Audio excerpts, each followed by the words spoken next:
A very warm hello to all my dear students. In this video, we will discuss the government company, that is the third form of public sector enterprises. Let's start with the definition of government company or government companies. A government company established under the Indian Companies Act 2013 and it registered and governed by the provision of the Indian Companies Act.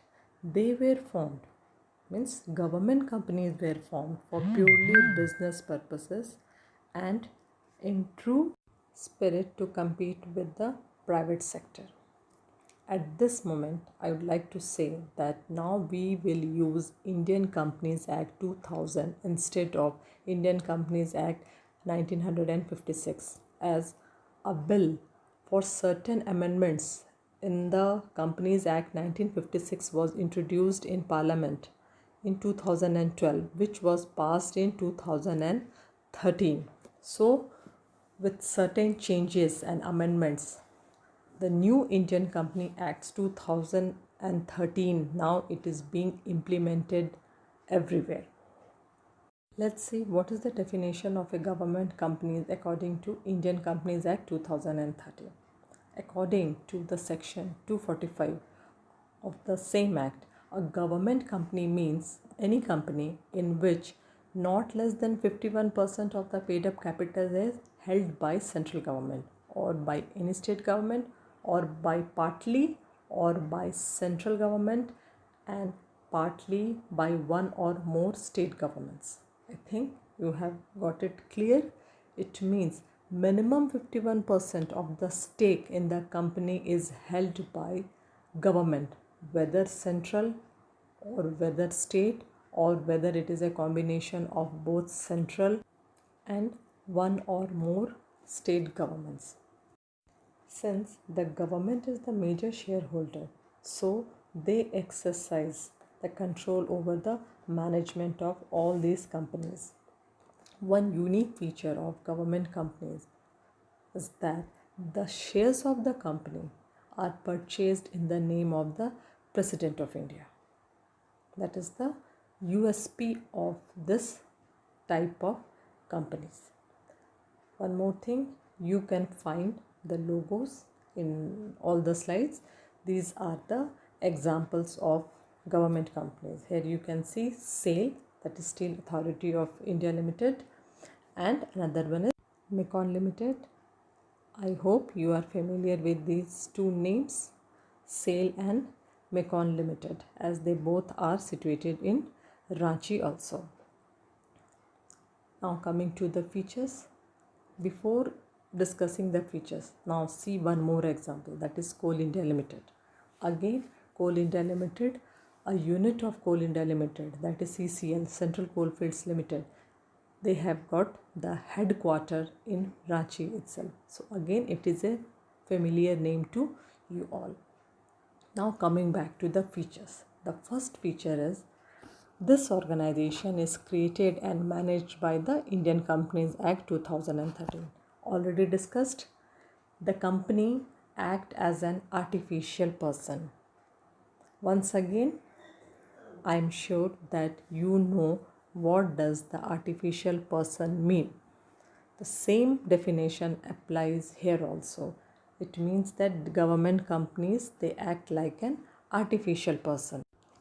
The government companies are exempted from the accounting and audit rules and procedures, where audit of accounts is conducted by an auditor appointed by the central government, and the annual report of the companies are presented in the parliament or the state legislature depending on the fact that whether the companies or the company is controlled by the central government or the state government. Two more features are the memorandum and articles of association are the main documents. I hope that you know what are these documents, that MOA and AOA. These documents contains the objects and its rules and regulations, and the employees are appointed in these companies according to these documents. Government companies, they obtain its funds its funds from the government and other private shareholders, and they are also permitted to raise funds from the capital market. That's why when we are talking about that minimum 51% of the stake or minimum 51% of the paid up capital, it means that out of the total capital invested in the company, minimum 51% is invested by the government, and when required they can float shares in the market to raise funds from the capital market also. Means common public can also be invited to subscribe to the capital of the government companies. Clear? One more example that you can see in this slide, that is GAIL India Limited, Gas Authority of India Limited. By now you have seen so many examples in the slide. Now moving to the merits of the government companies. Four merits are there. They are established by the fulfilling the requirement of the Indian Companies Act.